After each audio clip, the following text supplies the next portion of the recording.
Nassau's Straw Market.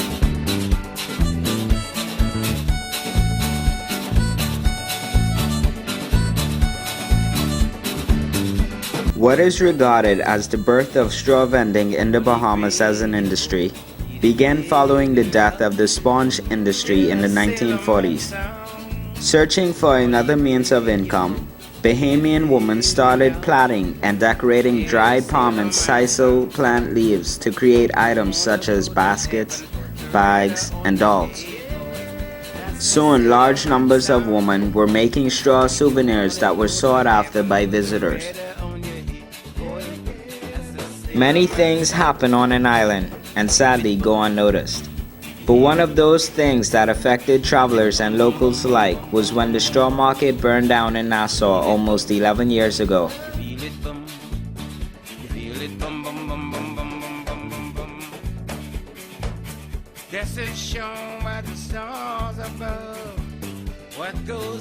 To some, it may seem trivial, but to many locals it characterized a stable form of life that searched to channel the last bit of authentic, raw Bahamian culture we had left. Undoubtedly, as time had progressed, the slow faucets of life had changed, and more cheap tawdry goods had begun to slip into the market from all corners. As time slowly passed, and folks got used to a makeshift tent becoming their new home, nature happened. During hurricane season in 2011, Hurricane Irene swept in and blew the remains of that structure away.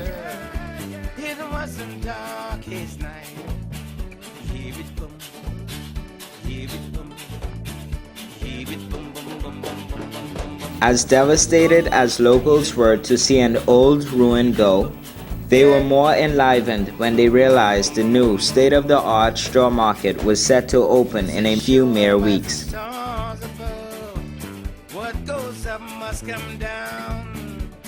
As excitement and fear began to mount, many wondered if this new edifice would house and restore the grace and pride that was once known as one of the lifebloods of Bahamian culture.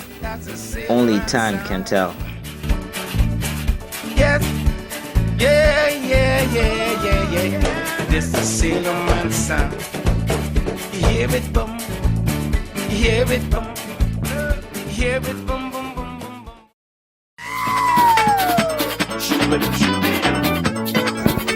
My name is Beverly Smith. Okay, I've been in the market for 50 years. Okay, and I make little kids bag like these. And the other bags up there with the sunflower and the shells. And then these are the kids' bag there, the roll bag with the zipper. Then you have these here with the little kitty, the lap bags. And straw clutches, see the clutches? The fans. They would be true.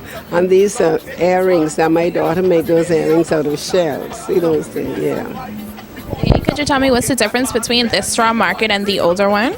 With the other straw market, I think it was set up different. It was more better for the people because you could have seen from aisle to aisle straight down to the back, and now it's too much a wall because some of the people are not doing well at all. Because of the wall, the tourists don't know they are on the other side. Okay, so tell me about this work that you're doing now. What exactly is this? This is a Disney character which you call Minnie Mouse. It's a little tote bag. When it's finished, I have to put in a bottom and a lining and put it together. How long does it take for you to do this? A couple of good hours. Say about 6 hours or so because I'm stopping in between to serve the customer.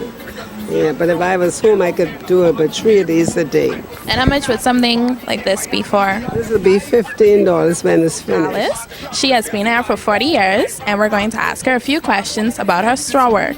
So, Miss Alice, you've been here for 40 years. Could you tell me what's the difference between the old straw market and the new one? This one is very nice. The rent is like $39 because we used to pay $1 a week. Now we pay $35. But I don't think it's too much money for this market because it's a very nice one. And your work, tell me about your work.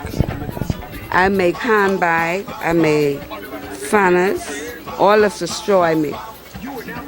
The only thing I can't do in a straw, I can't plait, but I could sew it. Okay, now guys, this bag here.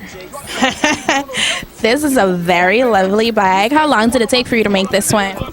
That bag take me like 5 hours. 5 hours. This is beautiful. Wonderful. And I do the handwork by hand. So Okay, so about these other fanners, how long does it take for you to make the fanners? not take, but at the same time. 5 hours. Yeah, with the colorful one. Those colorful one there, I have to buy the colors off here. And this one here, more time. And that one, because I have to sew it with the ice pick. You strip the straw and you gotta pull the hole with the ice pick here. You pull it out fast enough to push the straw in. I do this when I was a little girl. Like, I remember my mother taught me to make this when I was about 7. So I make it all different forms and fashions. So any style you want, I can make for you. And Mr. Charo, he mentioned that if you want your face on a bag, Miss Alice here can do that for you. Just take a picture of him and then you make a copy and just sew it on the bag and just sew it.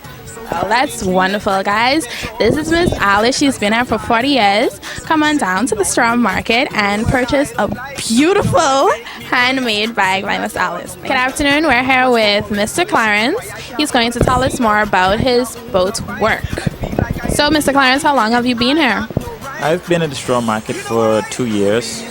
And I've been doing this type of work for about 30 years now. Okay, so tell me more about your work. How do you make this wonderful boat?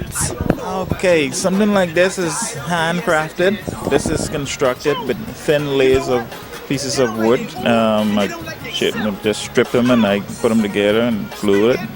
Then I do a nice finish, I putty it, sand it, and then it's painted. All of the sails, everything is all made by me, locally made, and everything is just, the boat is assembled by me. Behind you is something that's constructed. This is a miniature version of a real sloop sailing boat that they use for sponging, fishing, farming, and transportation. This is constructed with a keel. As you can see, there's a keel here. And this is a head stem. It's here, but it's all blended in. Then you have the transom, which is the back part of the boat. We would put the ribs in. This is made from hardwood. You can use Madeira bark, horse flesh. There's wood that's horse flesh, grape wood. We also have mahogany wood. So we use that. We take the form, take the shape of the boat, then we use the pine strips to bring it around, and we just fill the gap in from the top. We come down so far, from the bottom we come so far, and we leave the center. We install the center last. Basically, with me, I am actually competing against the world here in the Straw Market, because someone come here, they see a nice boat like this one here. This is handmade by me. The price is a little bit different. So I'm now competing with a Chinese product, a Chinese-made product, which is made differently, made with plastic. This is all hand done. All the raw materials, everything is done locally. Good afternoon. We're here with Winston Fetterman. He's been doing wood carvings for 39 years, and he's going to tell us more about his work. So, what is this you're carving? Vincent, I'm making a Bahama Mama, and it's made of the native wild tamarind wood, and it's nothing from China and Taiwan. It's made by my hands, Vincent. In the market, right, we have a lot of different items, right? We have a lot of souvenirs, different from our carving, right? We have China work here, we have Taiwan work here, we have Cuba work here, right? But the subject is today, right, is our carvings, right, are not registered like our day carving is, right? Because in this Bahamian society, right, they keep the Bahamian them out of the picture, right? Because we sitting down doing the work and we have a lot of foreign work coming in here, right? We want to limit that, because some of our work is more authentic. But when they bring a lot of this carving in the market from the foreign, right, the tourists them look at us on the bench sitting down doing it, right? But we don't get no credit for it because they leave us and go to the next person store and then they buy foreign. Okay, these made by Bahamian Arm. And he took some of our work. He took the dolls. He took the wallets like these. He took the clutch purses, and he wanted them done in bulk. But these are things that you can't do in bulk, and the Chinese don't have the straw we have. And as a result, their straw is soft, and even though they plait it, it's not all that good. Only in the Bahamas, this is done. When you see a bag like this, it's strictly Bahamian. We're grateful. It's better than the tent. Much better than the tent, and we are able to earn a living. It can be concluded that the straw market can be viewed as an authentic Bahamian cultural symbol because of its vendors and products sold.